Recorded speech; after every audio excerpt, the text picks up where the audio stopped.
Good morning, everybody. Here we are today for lesson 260 in A Course in Miracles. Good morning. Let me remember, God created me. All right, I'm going to go back and read What is Sin? Yesterday I read from the book, and so today what I'm going to do is I'm going to read from Tom's notes. So if you've got an ACIM book, we're back in the 420s for the Foundation of Inner Peace, the blue one. And you'd see special theme there. There's about 5 paragraphs. That's what I read every other day. And then I read Tom's notes on these paragraphs, which I think goes a little bit deeper. So I'm reading out of Tom Wakechild's book, Understanding A Course in Miracles, Workbook Lessons, How to End the Blame, Shame, Guilt, and Fear with Love and Forgiveness. It's a commentary on A Course in Miracles and helps us dig a little bit deeper into this subject and try and get to the meat of what can help us in a practical way on a day-to-day basis. What is sin? The central theme for lessons 251 through 260. Sin is the means that allows illusions to take the place of truth. Sin is insanity. Sin is a childish game that the Son of God plays to pretend he's something other than as God created him. Unfortunately for us, we've forgotten that this is a game of make-believe and now perceive the illusion of lack, limitation, and separation to be real. Due to our belief that sin is real, we have become split-minded. Our split mind is delusional and insane. We've become unable to differentiate between make-believe and our true identity as our higher self, our big S self, capitalized S in the book. Sin is the home of all illusions. Sin is the proof that illusions are real and that God's Son is no longer perfect, whole, and complete. Sin is the means for insane minds to let their illusions replace the truth. The body is an instrument the split mind made for the purpose of self-deception. Your ego claims the physical body is your home and that the brain is your mind. The ego uses this game token, this avatar that we call the body, as its tool to prove that your safety and existence is contingent upon the well-being of the body. The ego, the brain, claims that you're the body and the body is you, and that's it. When you accept this erroneous belief, you must also accept the limitations that come with the body. The goal of the body's physical senses is to confirm and bear false witness that the illusions of lack, limitation, and separation are real. To sense is to not know. Physiologists explain that the physical senses are designed to confirm what your mind already believes to be true. The physical senses are not objective cameras to the world. Instead, they're merely thought confirmation devices. Your senses only confirm your mind's beliefs and ignore any evidence that would be contrary. Thus, the senses fulfill their purpose of providing false evidence that supports your ego's erroneous beliefs about you, your world, and God. S-I-N, sin, is self-inflicted nonsense. Sin is the belief in lack. When you believe that you're not perfect, whole, and complete, you automatically accept the idea that you're missing something that made you whole. You accept the idea that you have needs that must be met if you're to be safe, happy, and survive. This belief implies that there is something outside of you, something outside of your own mind that has power over you. Sin is your acceptance of the ego's belief in lack, limitation, and separation. The ego uses the body as the means to make it appear that there are outside forces beyond your control that could make you happy or sad. The body proves you are not mind and can be hurt.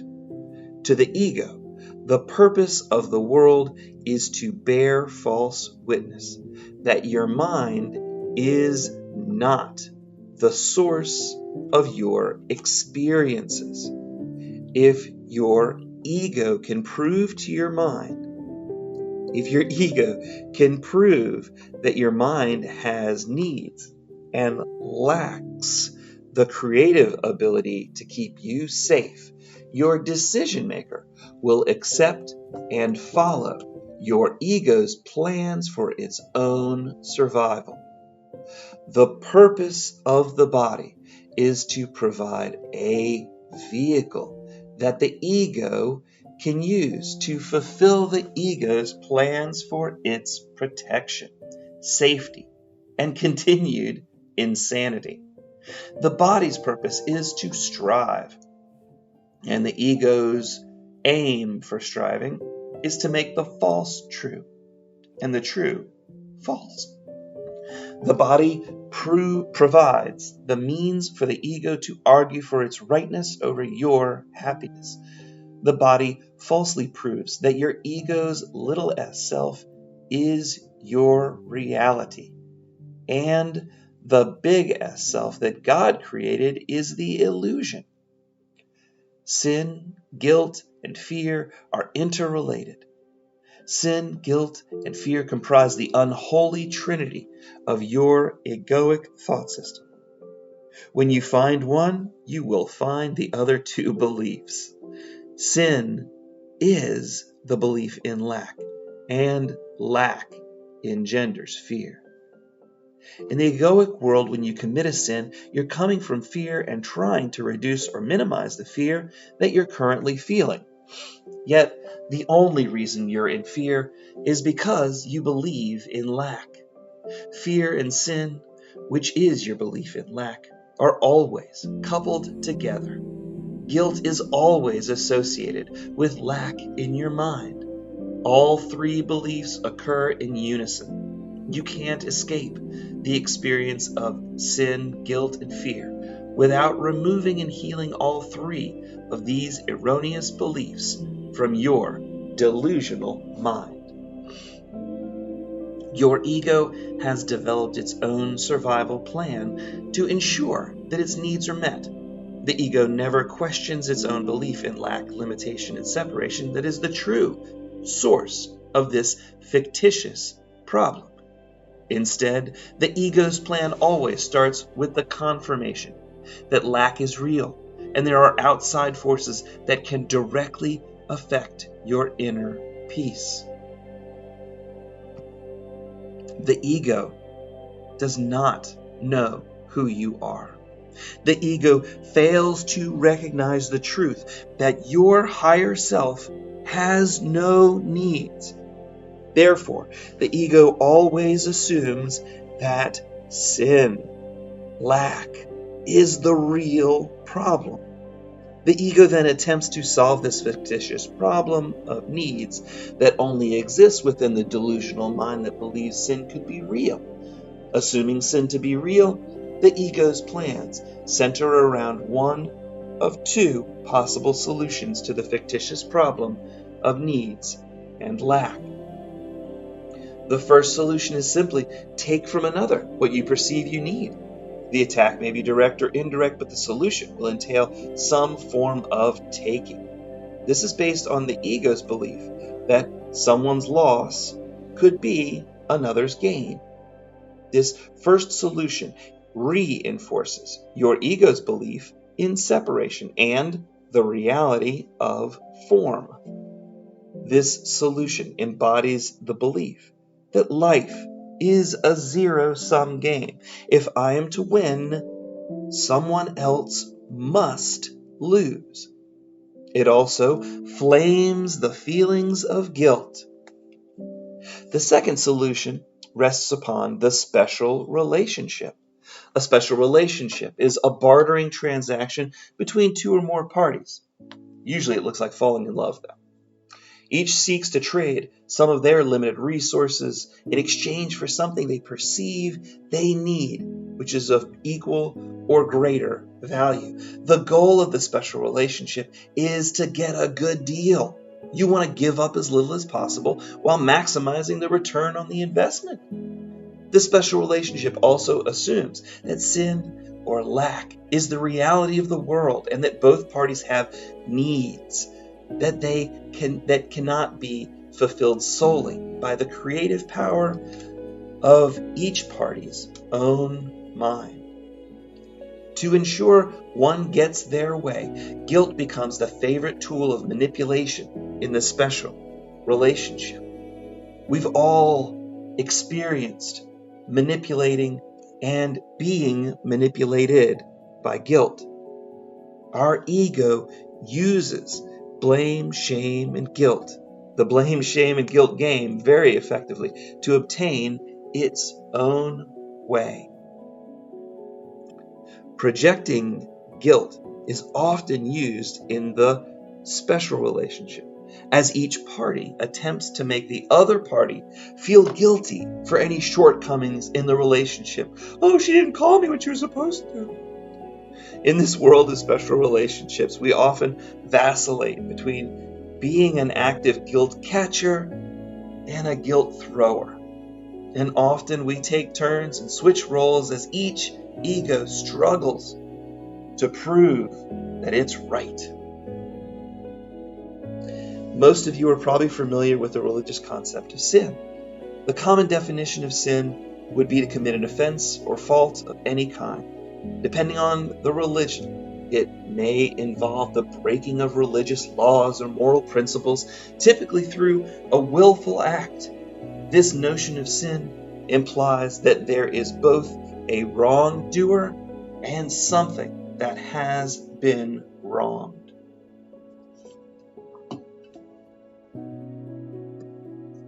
When we look at the two solutions offered by your ego to obtain its needs, the first plan involves taking from another, would be the sin of stealing. Yet the second plan of entering into a special relationship would be seen as an act of cooperation and not a sin. Yet both solutions are really the ego's attempt to make the illusion of bodily needs become your reality. Therefore, both would meet ACIM's definition of a sin. A Course in Miracles defines a sin as a means of seeking to replace truth with an illusion. Sin is your belief in lack, limitation, and separation. It is your belief that you could be something other than as God created you. Sin is your belief that your mind is not the creative power behind your experiences, and that there are outside forces that can rob you of your inner peace and happiness. Earlier, I said sin, guilt, and fear are interrelated and occur simultaneously as one grouping. You can't have one without the other two occurring. Most can easily relate to the idea of guilt being associated with the common definition of sin that involves the wrongful taking from another, right? We get guilty when we steal. Yet guilt is not necessarily associated with the special relationship. Most perceive a special relationship to be a mutually agreeable transaction with each party gaining from the interrelationship. So why would I say that a special relationship automatically engenders guilt within the mind of each party? On the conscious or subconscious level, when you believe that you have needs, you are admitting that you are incapable of being self-sufficient. A lot of guilt is self-guilt and is not directed at another party. You believe that there's something wrong with you because you're not perfect, whole, and complete. Perhaps there is something wrong with you because you allowed someone to abuse you. Guilt is a natural result from these feelings of inadequacy. You either feel guilty for your inability to provide for yourself, or you project that guilt on another for their failure to provide for your needs. Many religions have the idea of original sin, or the idea that we've offended God and therefore are being punished, and we have to earn our salvation. Often, we blame God for what we perceive to be God's failure to create us properly, or to take into consideration our special needs. Your ego tells you that if God would have done his job properly when he created you, you would be happy. Or you wouldn't have messed things up in this part of your life or that part of your life. It's God, not you, who's to blame. Your own self-perceived inadequacies now become God's fault. Your ego has transformed an all-powerful God of only love into a limited little g God of lack, stupidity, imperfection, and whim. According to our ego, if God made us imperfect, we can't trust God's plan for our happiness. God showed that he was incompetent when he created us. If we believe that we've offended or sinned against God, God cannot be pure love because of our erroneous belief.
Second-party surrogates, for these plans disempower all involved. Your ego's plans for your salvation only keep you trapped within the belief that paradise has been lost and sin is real. They all strive to use the body as the tool to make amends for your assumed failure as God's sinful son. Only God's plan for our salvation will work, because only God's plan accepts the innocence, guiltless, and sinless nature of God and His creations. Good people end up in their own hell because they refuse to forgive themselves for their own perceived failure to make another happy.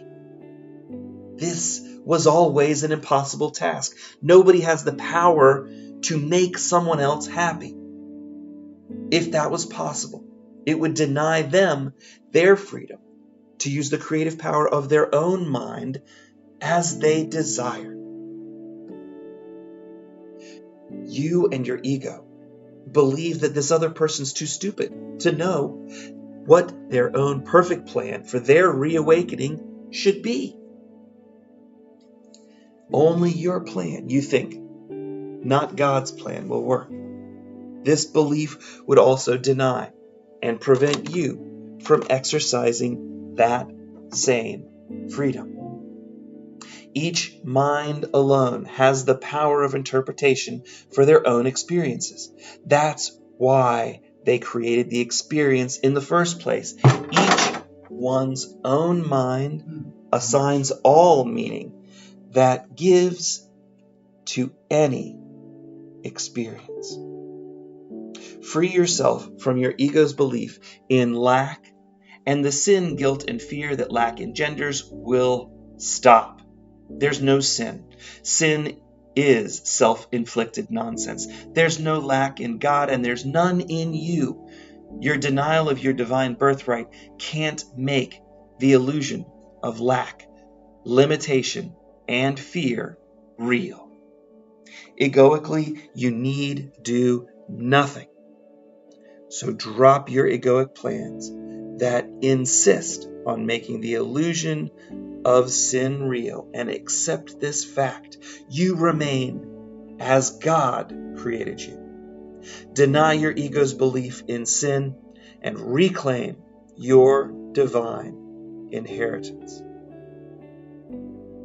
And that's from the theme of what is sin.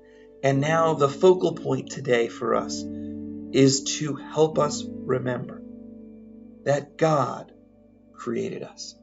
Not a little g capricious God, not Zeus or Thor or any of those little gods.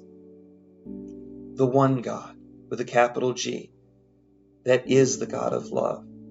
Lesson 260. Let me remember God created me. Father, I did not make myself, although in my ego's insanity I thought I did. Yet, as God's thought, I have not left my source, with a capital S, remaining part of God, who created me. Your Son, my Father, calls on you today. Let me remember you created me. Let me remember that my identity as my big S self, my higher self, and let my sinlessness arise again before Christ's vision, through which I would look on my brothers and myself today. Amen. Now is our source remembered, and therein we find our true identity as our higher self at last. Holy indeed are we, because God, our source, can know no sin. And we who are God's children are like each other and alike to God. Tom has some notes on this lesson. Let me remember God created me. We are a thought of God. From God's thoughts all creation arose.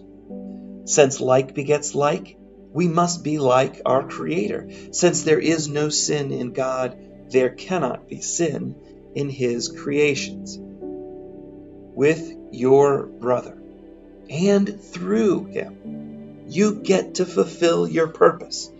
On earth, your function is forgiveness, which is an attribute of love.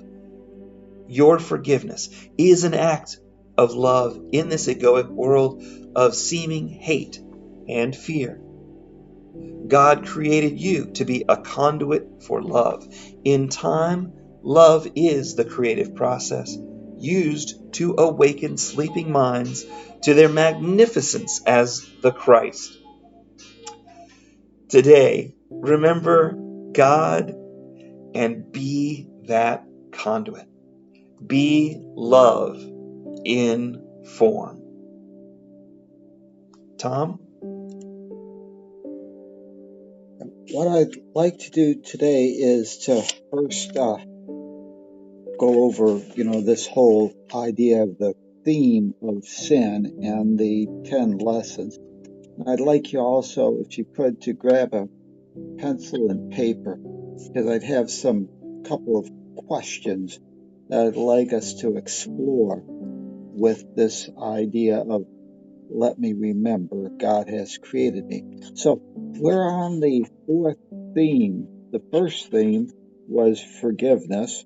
And it's important to note that all these themes that we've encountered and will encounter have what I would call special or unusual definitions of how they define what we would normally consider pretty common words. Forgiveness was defined as the idea of forgiving my cohorts, my sisters, my brothers, for all the things, all the illusions. I'm getting an echo, Lee. Sorry about that, Tom. I'm trying Okay, to find a way to shut it off here. okay, all right, no problem. All this things that I thought that they did to me that never really happened. It never happened from the standpoint that they had no ability to change the truth of what I am, and that it was always up to me to apply some interpretation to them. And it was my beliefs that I was had needs that they had to perform according to my own ego's plan to earn my salvation that was really the problem. The second was the idea of salvation. And salvation, unlike how it's commonly defined as something that we have to earn, was God's promise that we all must reawaken to the truth. So it's our guarantee, our get out of jail free card that says that ultimately we must wake up and reclaim our divine inheritance. It's a far cry from how we normally perceive salvation as something that we have to earn or something that some surrogate must do something special to somehow get this God of judgment to accept what we've done and allow us back into heaven. The third was the world. What was the world? And it said that this world was really a play school, a game board in which we could pretend and experience things that really are not our true reality, and that it gives us a play school, a field where we can learn and demonstrate and hone our skills on being love in form. Form for an abstract oneself of a mind that spirit is something that we really don't possess. The next theme that we're going to get to is the body, and we'll be discussing what the body is as opposed to this idea that I am the body and the body is me. So that was the third theme. was that the world is really our game board for reawakening and demonstrating and honing our skills in demonstrating the uh, aspect of love called forgiveness or being helpful.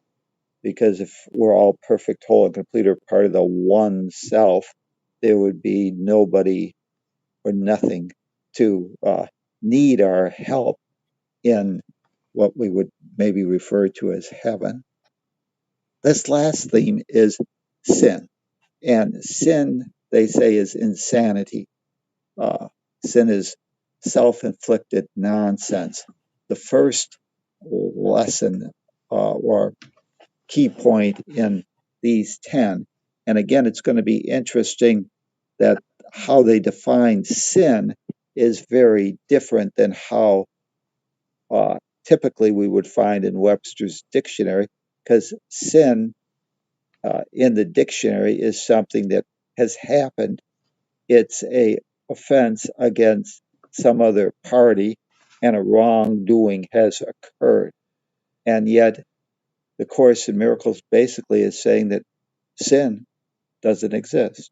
It's not real. If it's a belief that we have, that's a misperception. That since we lack nothing and it could have nothing lost, that God didn't condemn us, and it's only our own self condemnation or our own misinterpretations, our own beliefs and lack, limitation, and separation that is the problem. And those problems in reality don't exist. Sin is nothing. Sin is an illusion. It's a falsity created by our own mind. So, lesson 251 says, I am in need of nothing but the truth. Otherwise, if I realize that I could never have offended a God of unconditional love, that I could never have caused something to change as God created it, that there was no sin, and all I have to do is accept the truth that I am God's treasure. And like the prodigal child in the Bible, just return and accept that truth. And all things that I thought I had lost, that I thought I had wasted on wine, women, and song, will be returned upon me. Because those things now I realize never were the source of my happiness. So the first one is, I am in need of nothing but the truth, but the truth.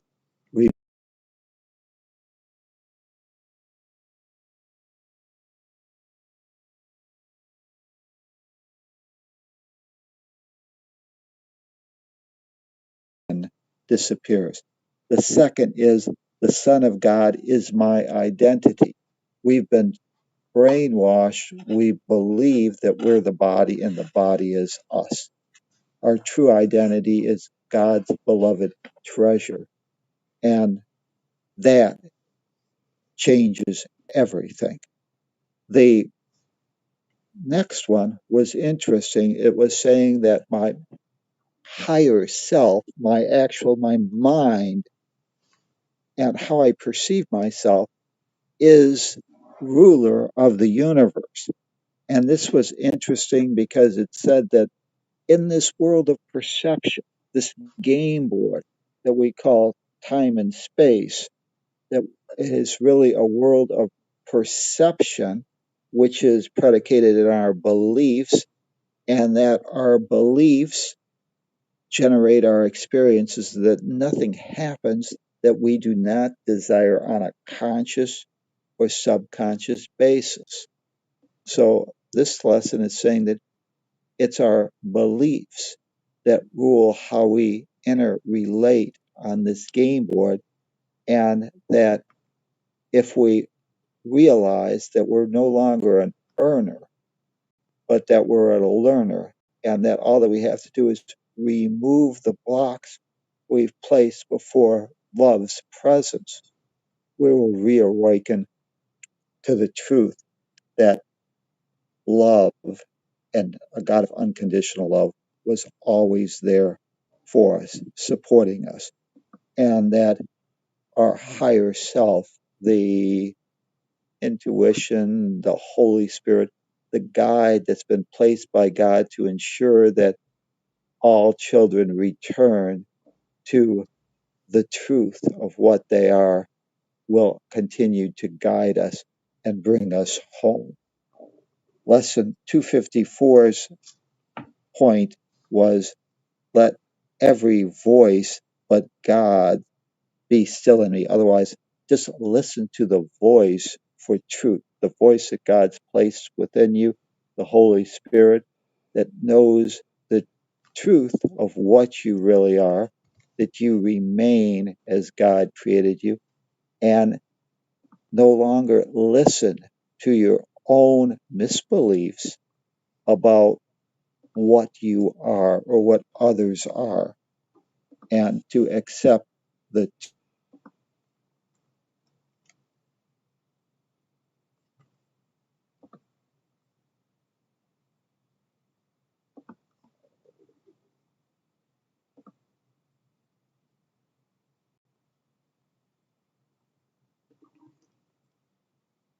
Come on, what happened?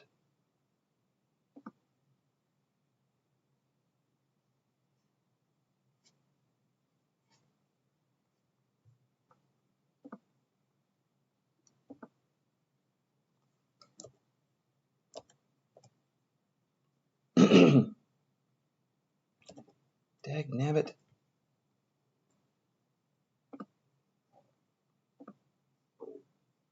Why can't I hear it?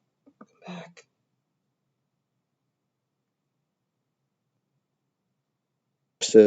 of the previous ones. And in this case, it's saying that my higher self is ruler of the universe, and therefore my own mind and my own desires, I can choose differently. I can choose the truth. I can choose to be at peace, even in a world that is a world of seeming hate and fear. That I have the power as decision maker, as the ruler of my own mind, and as the ruler of my own creative energy that permeates all things, that I have that ability to choose something different. The Course in Miracles is often fond of saying, choose again. If you don't like what you're getting, change your beliefs, modify, choose a different belief, and you will get a different result. So this day I choose to spend in perfect peace was lesson 255. Lesson 256, God is the only goal I have today. This lesson is just asking us to remember that we have no needs. All that we have to do is to remember God, and that God has created us perfect, whole, and complete. And we as an ego have to do nothing to earn our way back to God's good graces, because God never judged us. God never condemned us. And therefore, if I just remember the truth that my salvation, as we heard in theme 2, is our destiny, is guaranteed by God, that we must reawaken, that was never lost, is our result when we only remember we remain as God created us. Lesson 257 says, let me remember what my purpose is. In time and space, we voluntarily came here to hone our skills, to demonstrate, to be what we could not actually demonstrate within the abstract mind of a oneness of all that is. The ability to demonstrate attributes of love that were impossible when there was no belief or demonstration of separation. To come on a game board that would be like a NASA flight simulator that would allow us to pretend we were something that we were not, to take on roles that appeared to have an identity of lack, limitation, and separation. And therefore, having perceived needs, we or our other actors having needs that they needed, perceiving others to be not perfect, whole, and complete, we could practice and demonstrate what love would have us do in a world that seemed to actually possess an attribute of lack, limitation, separation, and that we could hone our skills in being helpful. We could hone our skills in practicing forgiveness. For forgiveness, again, if we believe that we lack now, or if someone has taken something because we perceive this to be a zero sum game and someone else's gain to be perhaps my loss, we now have something that we can believe or practice forgiveness. Remember how forgiveness was defined. Forgiveness does not make the illusion real. It realizes that in this world of perception, it's our belief, our misinterpretation of what we are that is our problem, and that forgiveness is merely the recognition that even if our body appeared to be harmed, you still exist. Nothing can cause you to lose your inner peace but your own mind's interpretation, and nothing can change your true reality, that you remain God's beloved child. So, from that sense, although it may appear that something was in time and space, someone stole something from me, they stole my car, that is has no ability to change my divine inheritance. I remain as God created me, a spiritual essence, part of the one self, an individuated aspect of consciousness, but part of that holographic mind of God. So let me remember my purpose in time and space. Our function is forgiveness.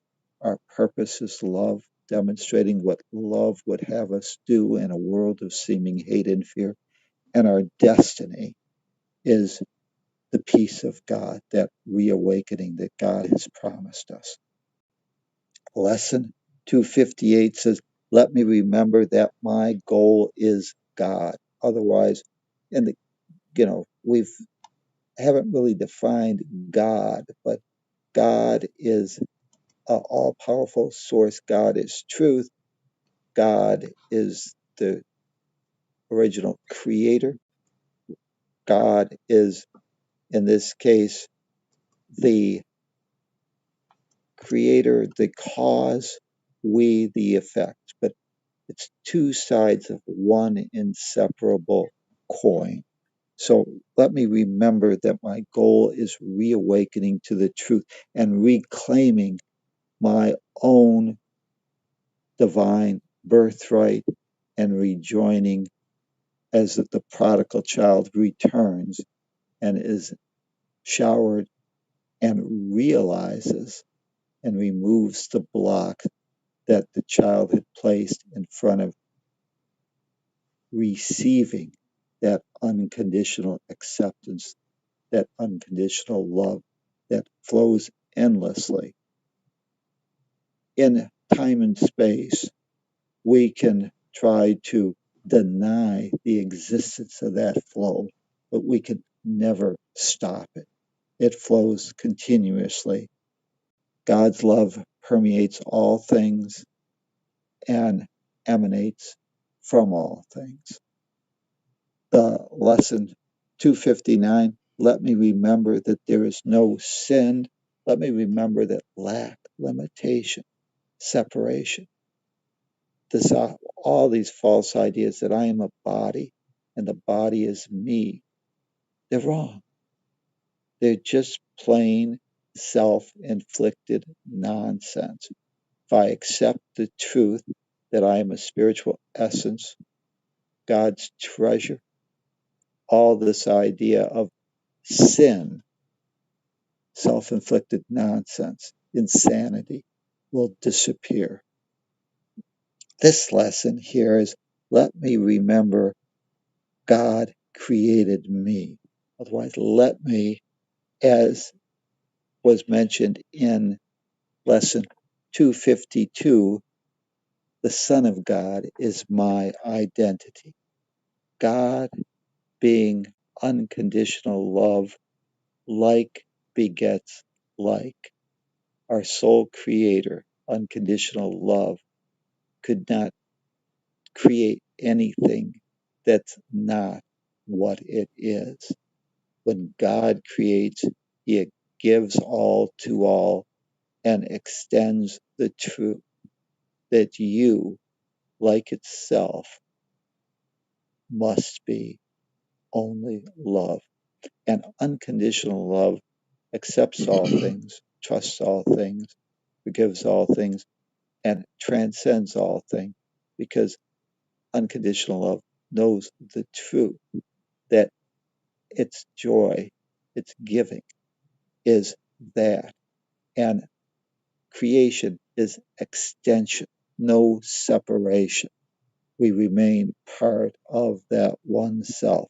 So this last lesson says, let me remember God created me. And what I'd like to do is I asked you to get a pencil and paper, and I'd like you to think and write down an answer to this question. And I'd like you to put down 3 answers to it. And when you do that, just uh, the first thing that pops in your mind, just write it down. But time is interesting. And we're going to, I think that's one of the themes that'll be coming up. But we've been taught that time is linear. And by that I mean that it's one direction. It flows from the past and becomes our uh, the past occurs and becomes the precursor or the cause for the present, and the past and the present cause our future, or is the fundamental uh, and causative force behind what we will experience in the future. Physiologists, or I shouldn't say physiologists, quantum physicists and astrophysicists are now indicating and proving or postulating and theorizing that actually time is always been all out there, all available, and that actually uh, time, the past, the present, future is really all here right now. It's just a question of where we choose to place our awareness of it. And that's why whenever scientists now or astrophysicists, they're looking back billions of years, supposedly. Uh, and that's what's unfolding now. What we need to be aware of And what the Course in Miracles is trying to uh, lead us to is this realization that our past and our present is not actually controlled. Our present moment is not controlled by our past, but our present moment is actually controlled by our future. It's our future that we're moving to that dictates what must happen in the past, what must unfold in the present. We're all on our own perfect path. So, what I'd like you to do is to list 3 things you believe about the future. So, take a moment now and write down 3 things that you believe about the future.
Beliefs about your future, do they support the idea that you are on your own perfect path, that you're moving in the right direction, that your happiness, your destiny is the peace of God? Or when you look at those things, you realize that, hey, I believe that I will have to continue to suffer. Sin is self inflicted nonsense. It's our lack of forgiving ourselves. And that's why forgiveness was the first theme. It's our unwillingness to forgive ourselves for pretending or entering into this role and playing the roles and forgetting that the role had no ability to change the truth of what we are, that we were mere actors. That is our problem. All that we need to do is to forgive ourselves from our past belief that the past binds or is the precursor or the cause of our present and future, and reverse that process.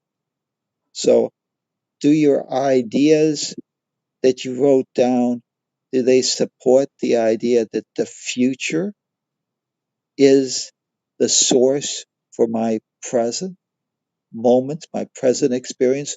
Or are they predicated on the idea that in the past you sinned?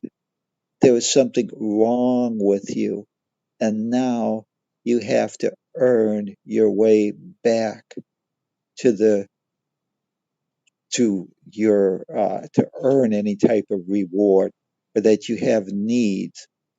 If your future is the source for the present, then there's no guilt or shame. You can embrace that as a continuous learner and realize that the experiences that you're calling into your awareness today are perfectly aligned and designed to gently reawaken you to the remembrance, to the reclaiming of your divine inheritance. Do those three ideas that you wrote about the future, do they support the idea that all are destined to wake up to their true spiritual DNA as the Christ, that all are guaranteed to make it?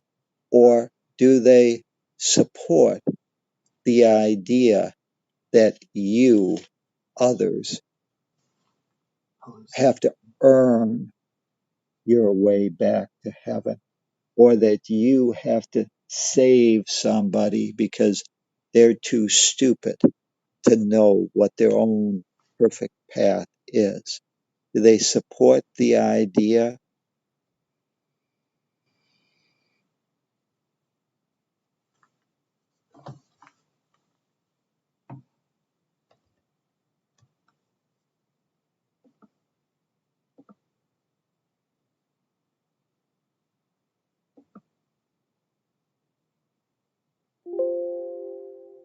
No fucking.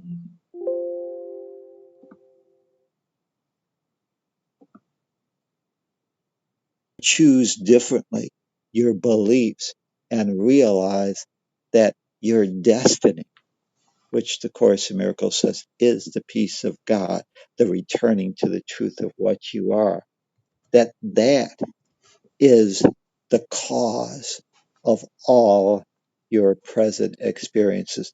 The past was just perhaps as Thomas Edison might say, a successful identification of a way that will not work, that will not get us home, will not allow us to create that electric light bulb. And that puts me one way closer to reawakening or discovering the way that will work. The way that will work is following the guidance and realizing that only God's plan will work, that you've never lost your divine inheritance.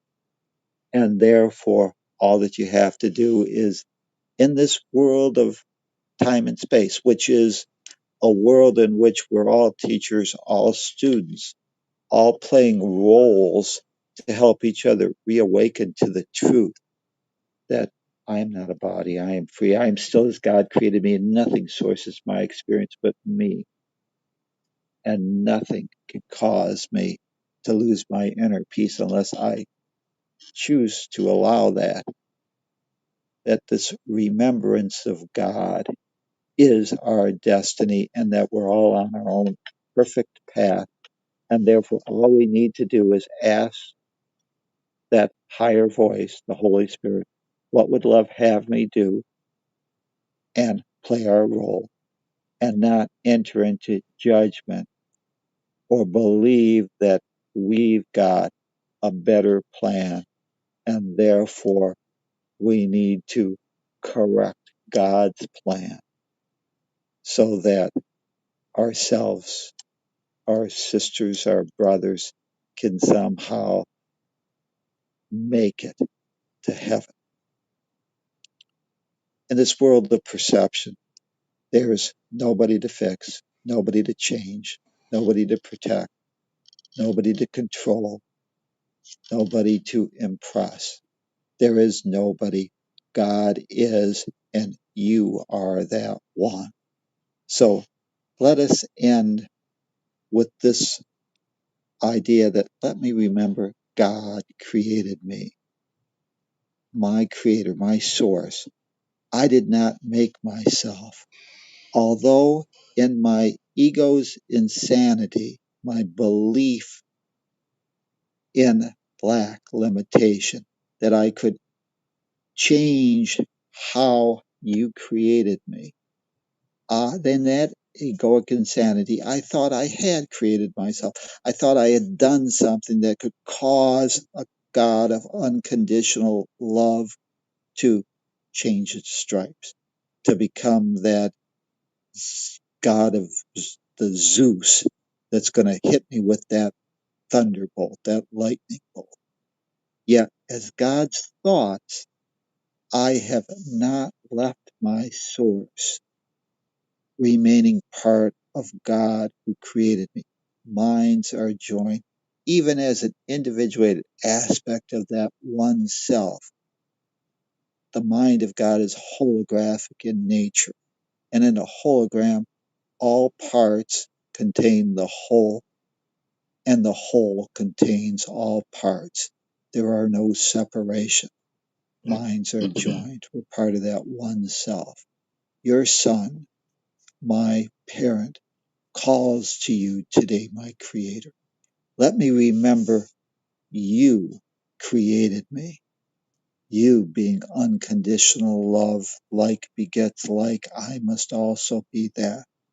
Let me remember my identity as my higher self, my spiritual essence, and let my sinlessness arise again before Christ's vision.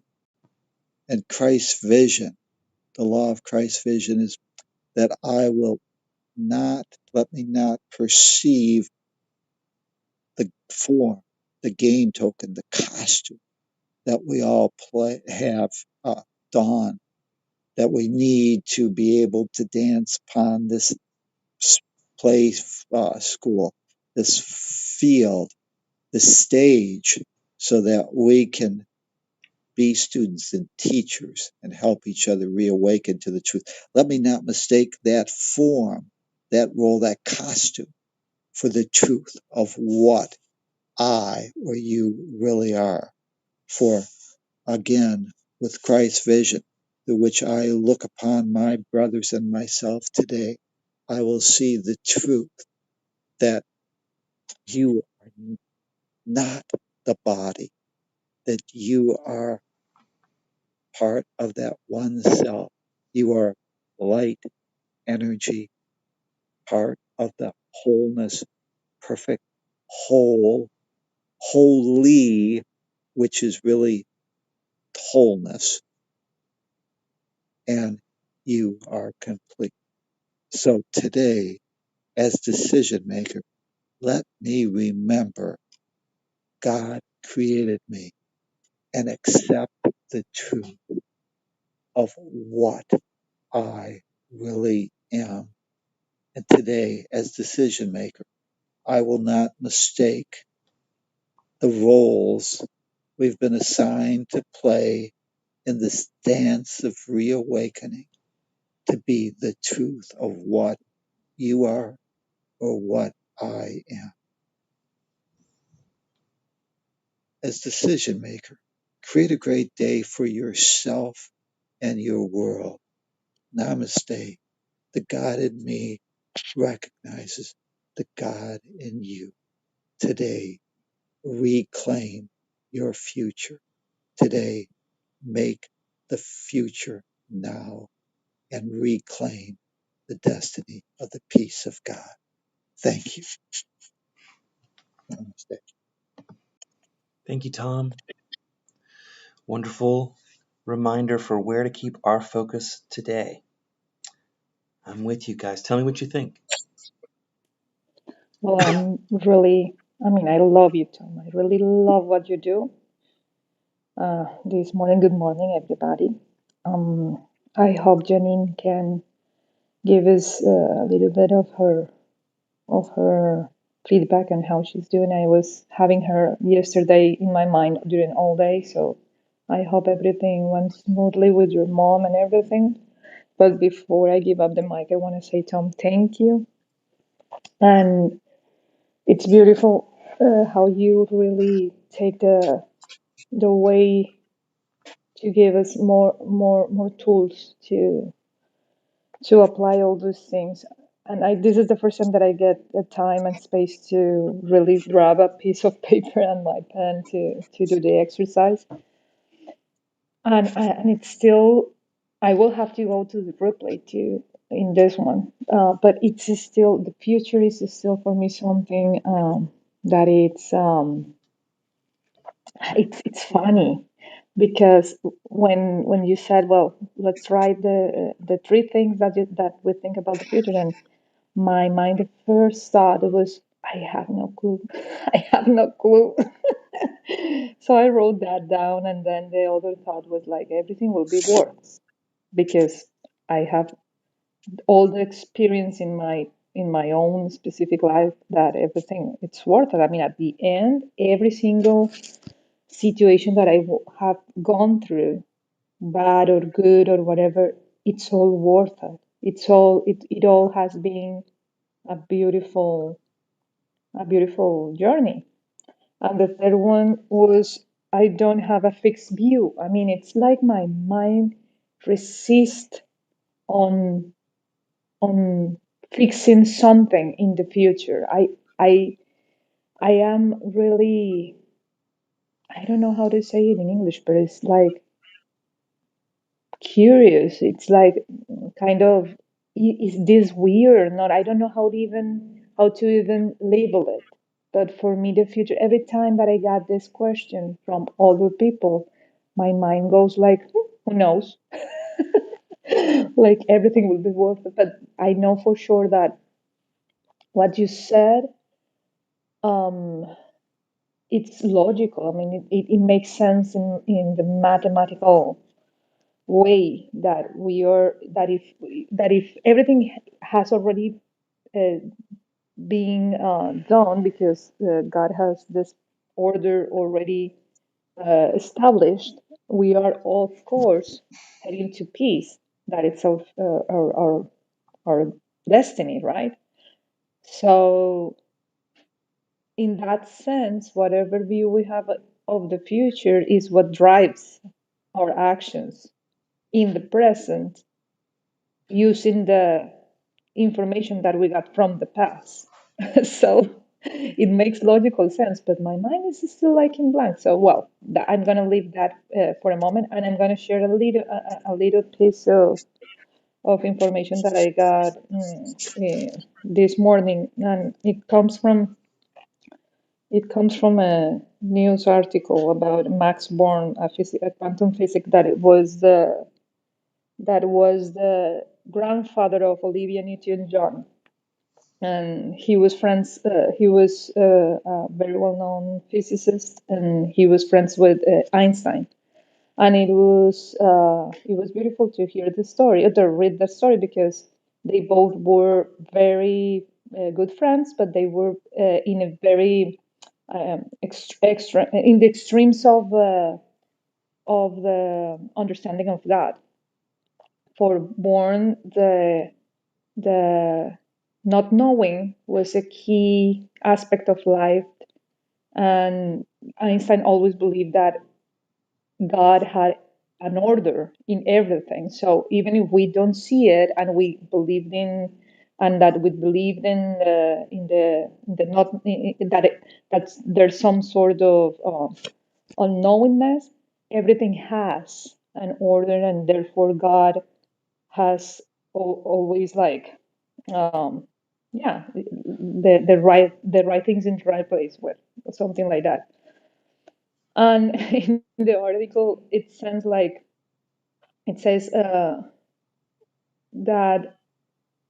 the thought that the belief that there's only one truth. I mean, Max Born said the belief that there's only one truth, and this is about science. You got to understand that what I'm going to say is another example of how our mind can perceive something from one side or another, but it's still one, and it works in one way or another. This guy, Max Born, said the belief that there's only one truth, and that one mind is in the position of the same, is the root of all the evil in the world. And I was blown away, because I said, well, and this is supposedly, according to the article, this is a contradiction of what Einstein believed. And then I I really could sense like, oh my God, yeah. I mean, the belief that there's only one truth in science and that one person is in the position, it has the position of of that truth is the root of evil in the world. Yeah, because then you will be creating again the illusion of specialness or separation. But if you got that very same statement and understand that the truth is that we are all one and that we are all the same, and therefore we are all made from one single source, then it should be the root of all the peace in the world. That was some sort of what Einstein believed, that Einstein maybe didn't let the like in numbers very very very like clear for us, or maybe he did, but he did believe that light was the root of everything. So everything was love, everything was light, and everything has an order because everything is in God, not in one's mind, but in all of us. But I want to share that because it seems like it has resonance with this lesson, and I want to know how Janine is doing, and I'm very, very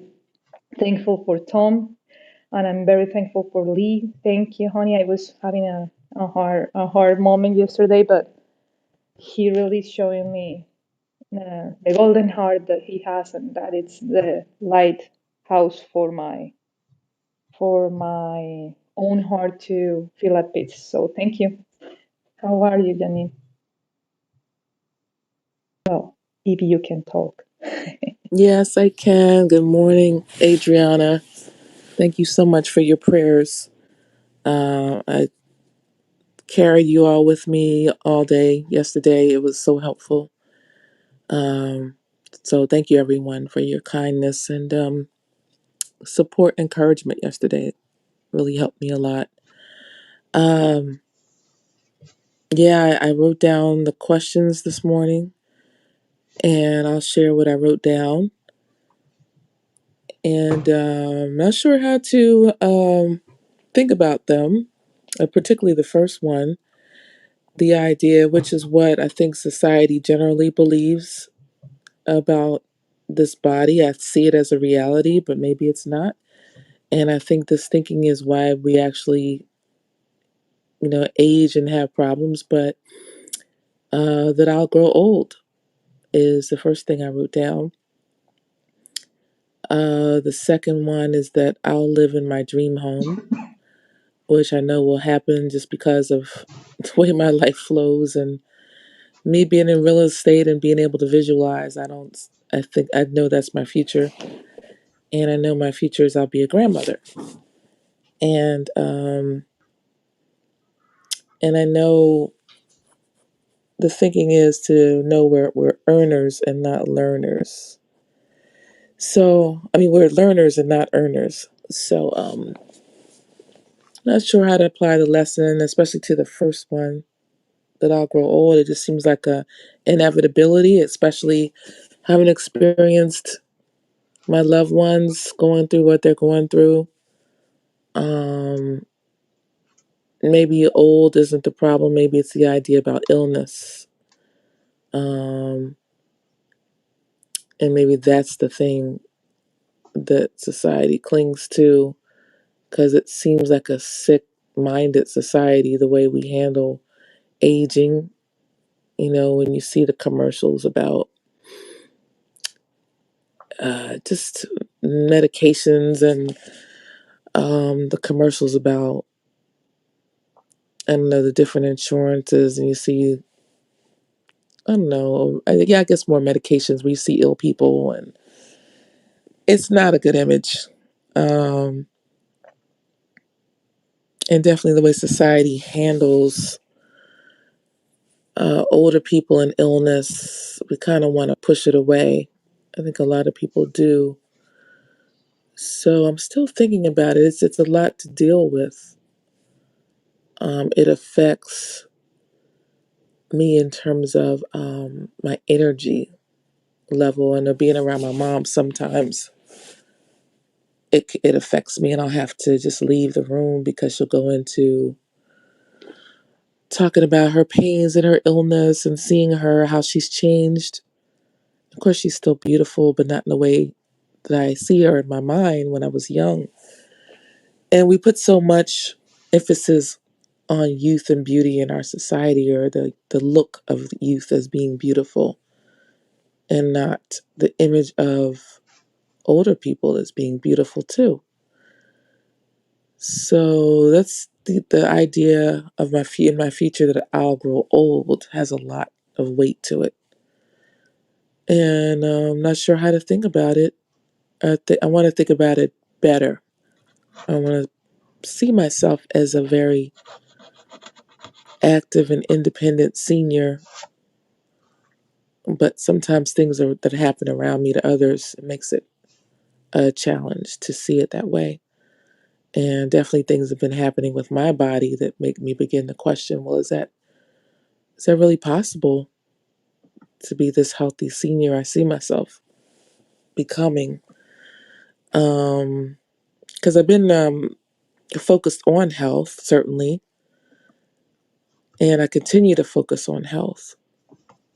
But for example, my blood pressure is up now. I just found out when I went to the chiropractor yesterday, or the day before. Was it the day before? Days are getting muddled. It had to be the day before. And I said, what the heck? Is my blood pressure up?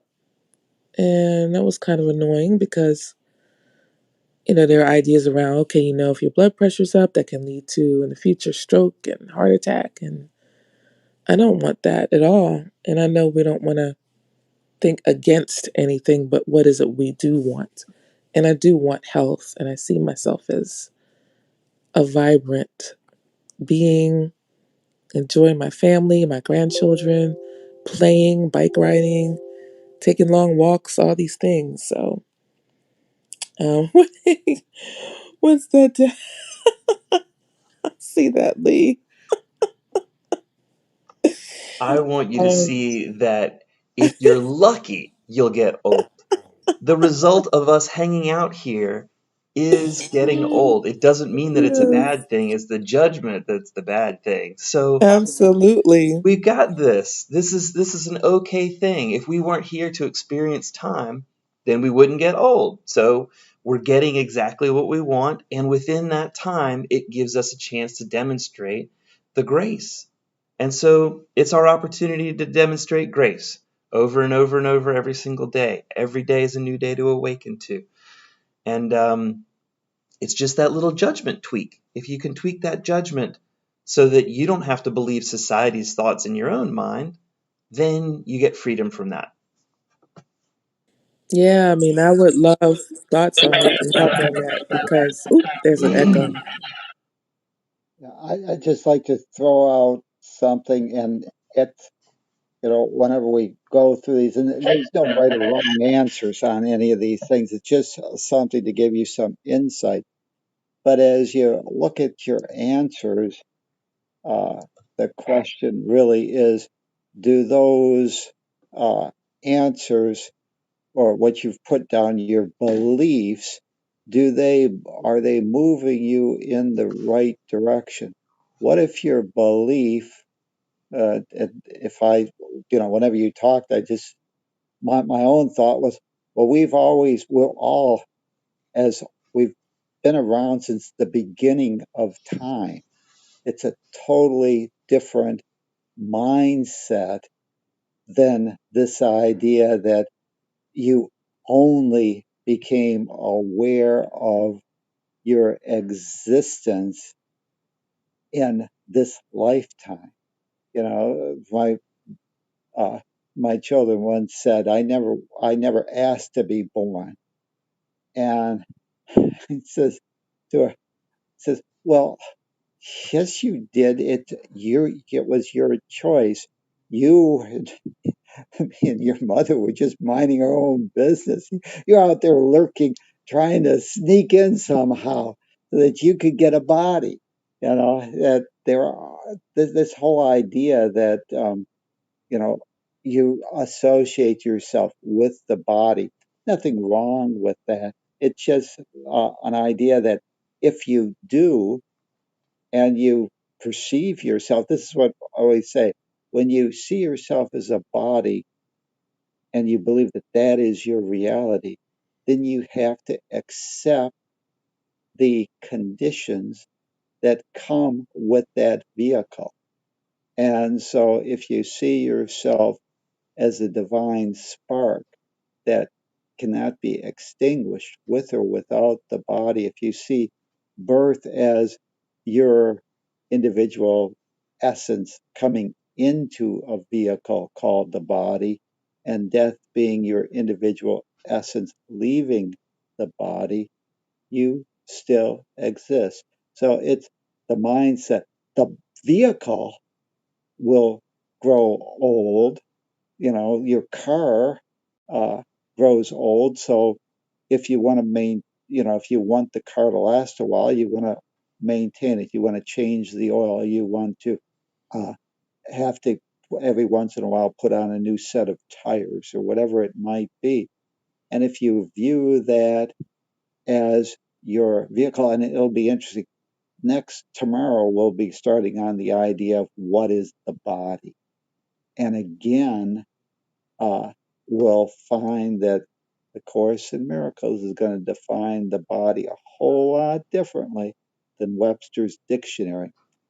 Course in Miracles is trying to help you eliminate fear totally, not manage and control. Most uh, systems are designed to manage and control. They accept the limitations. Course in Miracles isn't going to do that. It's going to say erroneous thinking is the problem. Go back to the source of the problem, your mistake of how you defined yourself. You're defining yourself as a body, and therefore the vehicle is going to grow old. But you've got dresses in your closet or all kinds of clothes. They're old, but that's not you. And so again, it's just a question of mindset, and especially with Janine's case, with the happenings that happened with Simon and stuff like that. The body obviously is something, and you're really deep into this, the roles that we've been seeing unfold in front of us.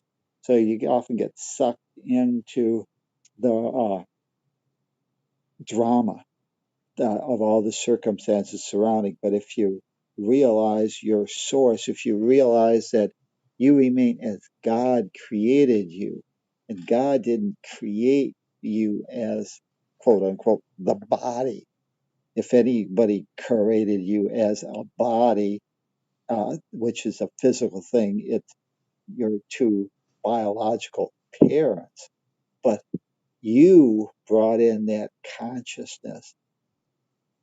The body was just an instrument, and we'll find it's a neutral communication device that's going to hold the space on this game board of time and space to allow us to have the experiences of demonstrating and honing our skills as to what love would have us do. And so it's just a communication device. If we don't have the body, it's going to be difficult to maintain a space on this game board. But there's other game boards, other spaces, other dimensions to grow and learn, and you still exist. So it's just interesting. And in regard to this idea of uh, the future becoming the precursor or is the source of the present, if you understand that theme two, salvation, said God's already designed the plan for you to get home. Your future reawakening is already predetermined. And therefore, all that I have to do is to catch up to my future or give myself permission to accept the truth, and I can exchange time for eternity. And eternity is just the realization that I've always been free and everything that happens in time and space has no ability or power to change as God created me. So I've always been free from my past. Forgiveness was the idea that I need to forgive myself of my belief that the past binds me to the present and the future. Eternity reverses that idea, says I'm always free from my past, and therefore all that I have to do is to realize the truth and accept that I'm on that old perfect path. And when you believe with certainty that God is a God of only unconditional love and guarantees your reawakening,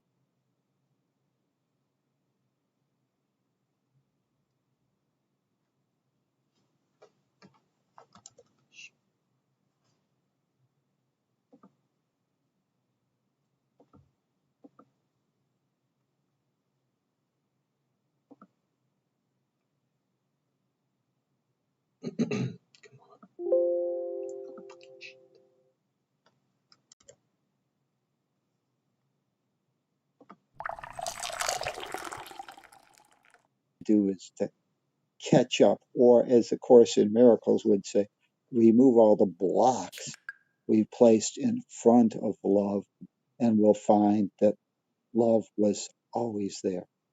So thank you. But You know, that it's wonderful, Tom. Thank you. You know what? You know what you made me realize?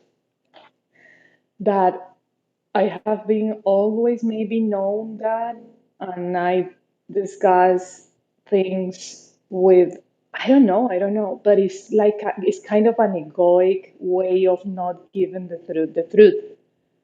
Now that you said that, of course, that's why my three answers were like that. It were like, yeah, you don't know, and everything will be worth it. But my mind doesn't want to accept that you already know. You already know that you are at peace and that everything will be just peace, and you will see love in everything because you are now recognizing it. But that was still a part of my egoic mind not wanting to accept that. And it's beautiful because it made sense on what I'm living right now. What I stated in those three things that I don't even remember right now, and I don't have my book here because now I'm in the kitchen, is that as I don't know what I have no clue. Ah, yeah, that was the first one. I have no clue. It's like it's like my brain saying, "You have no clue to give to make me feel lost." And now I'm in a place to feel the love of my around me, but I feel lost. The other one, for example, was that everything is going to be worth it. But everything means that I'm not making any active decision of choosing a path for myself. Yeah. And therefore, today I found myself in a position where I'm okay. I know that my daughter is okay. Everything is okay. But I'm feeling like I don't, I don't, I'm not able to make a choice right now. I mean, what you said is totally true. I might not ha- and I might have known forever, and I mean forever because this is connecting thoughts that I have been chewing in my mind about my family history and all of that. I have known forever that the future is peace, but my mind, my ego mind doesn't want to recognize it yet because who knows, maybe I'm just catching up, as you said, and undoing belief systems in my mind to be more and more certain that I can take.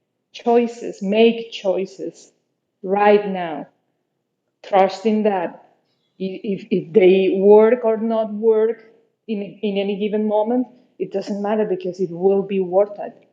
It's really, really beautiful, and it gave me another piece of the puzzle that I wasn't so sure why was that. I mean, I have always been in that curiosity. Why don't I see my future? I mean, how is that I can't foresee what I will be doing? But it's not because I don't know. It's because I know that everything will be peaceful or of love or whatever. And it's my ego trying to hold me back in my understanding that I can create, that whatever I can create and whatever choice that I made in my responsibility of showing myself in this world with something, it will be okay, and it will be paths. I mean, it will be pieces of peace for somebody or for myself or whatever. So thank you, Tom. It was really beautiful. So I hope everybody has anything else to share, because I found my my full circle.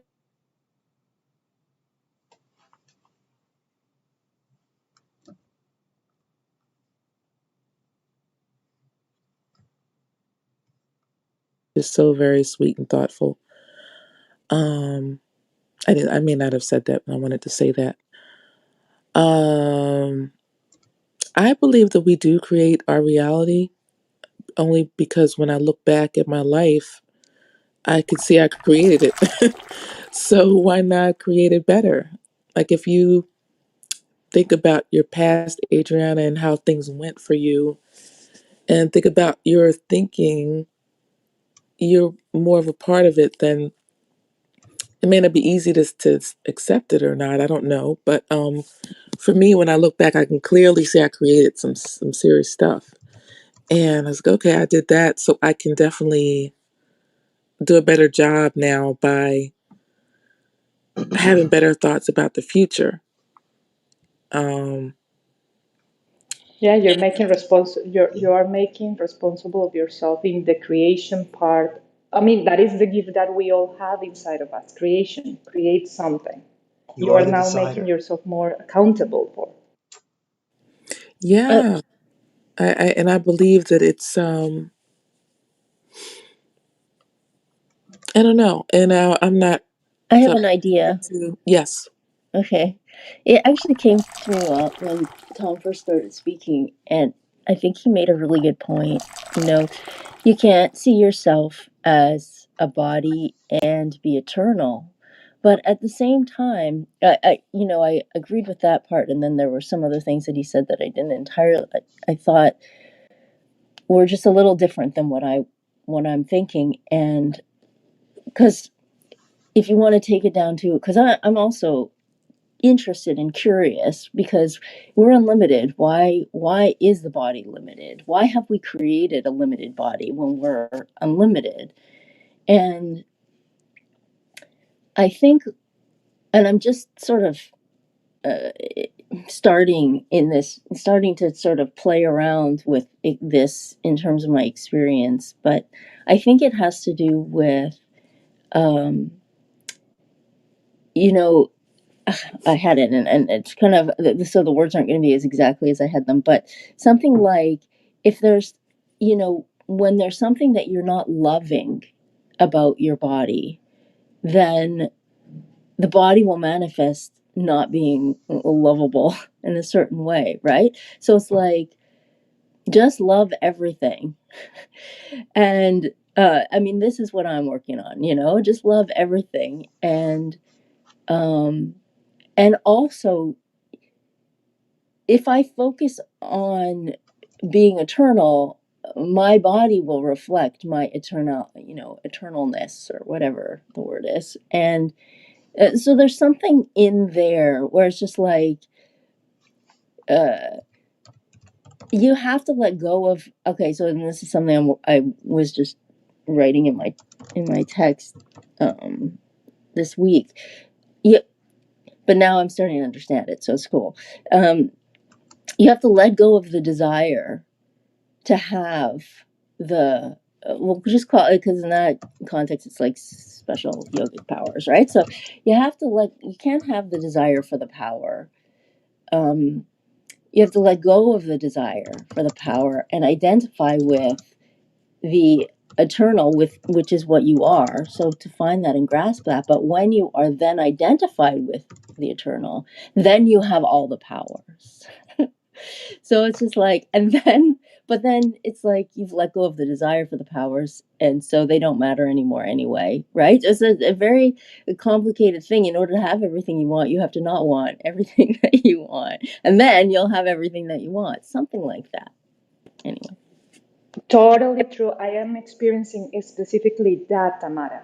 I have been not complaining, but I have been really dwelling a lot in the idea that I don't have a home because I haven't ever been able to fix an image in my mind of what kind of home should I have.